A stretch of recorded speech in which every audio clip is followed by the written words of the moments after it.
Hello. Behavioral health, encompassing mental health and substance use treatment, is a fundamental component of public well-being.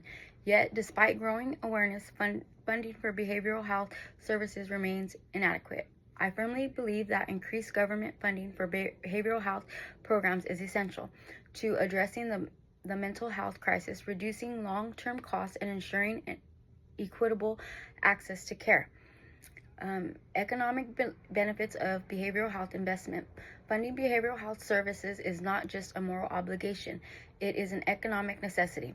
According to a RAND report, California alone faces a $9 billion funding gap for outpatient mental health services.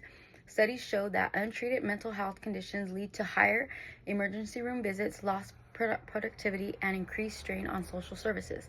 Investing in behavioral health reduces these costs by providing preventative care and early intervention, ultimately saving taxpayer dollars. Argument 2. Addressing health disparities. Mental health care should not be a privilege, it should be accessible to all.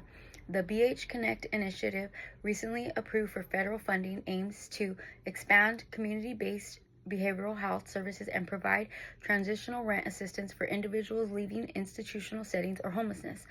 This demonstrates that targeted funding can reduce disparities and improve long-term outcomes for vulnerable populations. Without adequate government intervention, marginalized communities will continue to face barriers to care. Argument 3.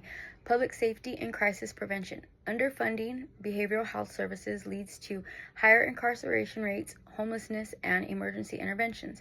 Governor Gavin Newsom's recent $3.3 billion investment in behavioral health infrastructure is expected to create over 5,000 residential treatment beds and 21,800 outpatient treatment slots.